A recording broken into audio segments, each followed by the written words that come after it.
let's see if we can dial back the cartoon factor. I'm Chris, this is Offbeat Builds. You've already seen the thumbnail, so I'm not going to waste your time telling you what the video's about. Let's skip the boring bit where you watch me assemble most of the model and start out with something tubular. I want to replace the moulded pipes on the torso with something a little bit more finely detailed, so after drilling a couple of holes in the back of the model to accommodate, I broke out the power tools.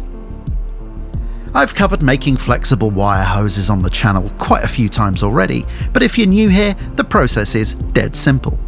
Wrap some 0.4mm jewellery wire around another bit of wire, and using a drill does make this faster, but it can be done by hand if you're the sort of person that can't be trusted with electrically assisted rotation. And this shows why this method is vastly superior to bits of bent guitar string. Look at those nice flowing pipes, it's enough to make you weep, really. That, my friends, is cheesecloth, and I'm going to use it to replace the moulded loincloth on our demonic pal, which, as necessitated by the injection moulding gods, is rather thick.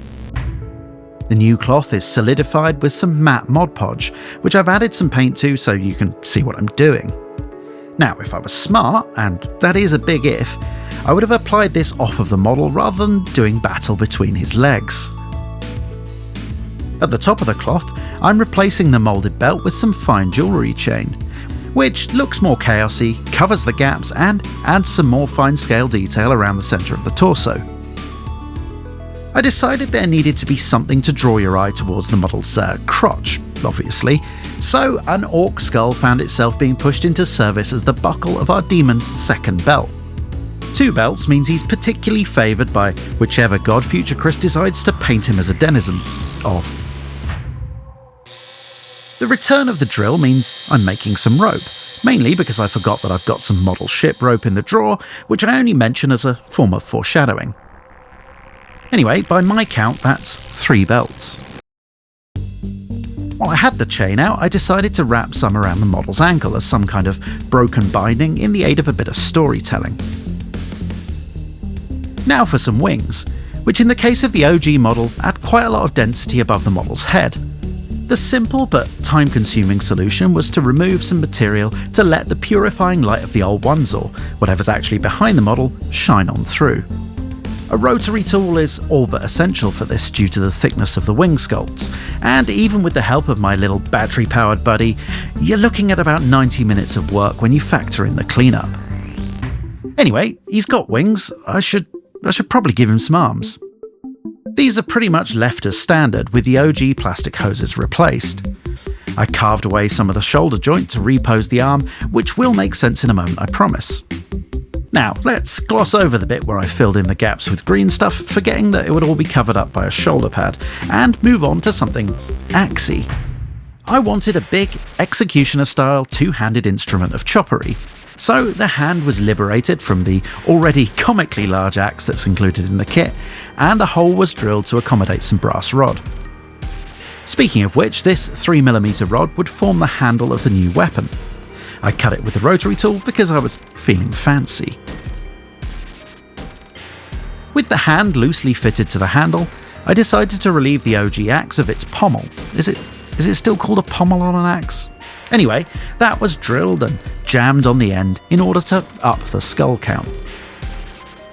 The handle was looking a little bit plain, so I wrapped it with some more of that 0.4mm copper wire, before remembering that I had that model ship twine that I mentioned earlier. This waxed rope is meant for ship's rigging, and it's perfect for adding nicely scaled and textured rope to miniatures. Moving on up, the axe blade was laminated from 3 layers of 1mm styrene to provide a blade that is, mathematically speaking, thick. After tidying up the edges, I filed a chamfer into the front and rear faces in order to form a sharp edge, and then proceeded to hack away at the surface to provide some battle damage. Turns out those spines don't bifurcate without leaving the odd mark.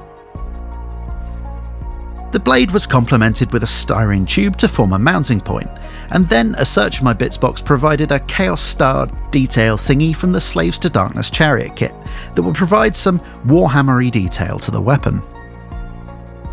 An offcut of styrene rod and a couple of bolts that were cut from hex section styrene profile finished off the axe head, save for some texturing. Enter Mr. Surfacer, my favourite plastic putty for adding a bit of surface interest. Stippling this over the surface of the axe would give the weapon a rough, forged appearance and, handily enough, hide any of the seams in the layering. By the way, you can use most types of plastic putty for this, and if they're too thick, they can usually be thinned with a little bit of plastic cement. Once Mr. Surfacer was done being a liquid, the axe met the neck, so to speak, and the hand met the wrist. This enabled me to replace the tube that I'd removed earlier with more of that homegrown copper tubing. On the other side, the arm went together as per the, I have to say, surprisingly baffling instruction sheet. The shoulder pad was much of the same, though that wouldn't last long. The smirking rhino demon thing isn't really my vibe, so I vanquished the toothy abomination back to the microplastic particulates from whence it was spawned. By which I mean I used the rotary tool with a grinding bit to do a bit of impromptu dentistry. With a bit of care, I was able to leave the shoulder pad with a hammered metal appearance, which I think is pretty snazzy.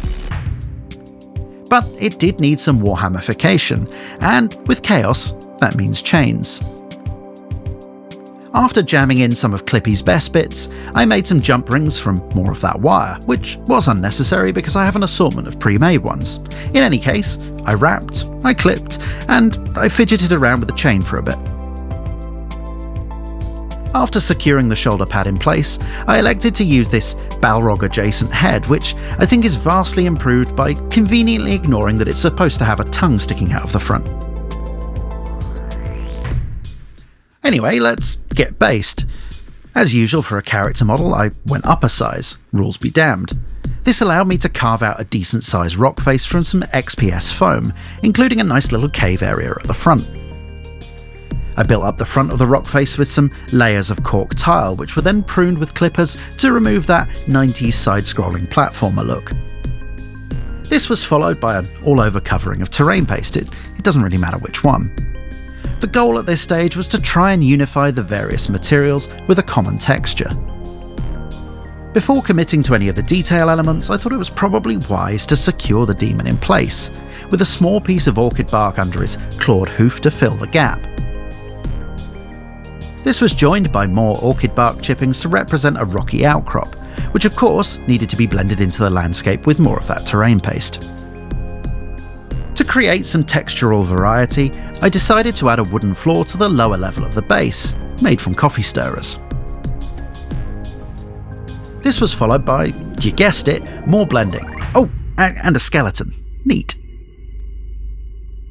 To vary the ground texture a little, I made a slurry from some terrain paste, PVA glue and various sizes of sand and grit, which was generally plonked wherever I fancied. Once this was mostly dry, I broke out some resin candles that I bought from the Green Stuff World range and built up a shrine around the front of the burial cave, I guess. At which point, I noticed the hand issue and corrected it with, well, a hand. And that's a demon. The base was finished after painting with some sprigs of sea moss and dried grass to represent vegetation, but I didn't film that because I don't feel constrained by the rules of conventional storytelling, or something like that. Anyway, that's it for this week's video. Next time out, I'll be crusading, presumably in some kind of long, narrow ditch.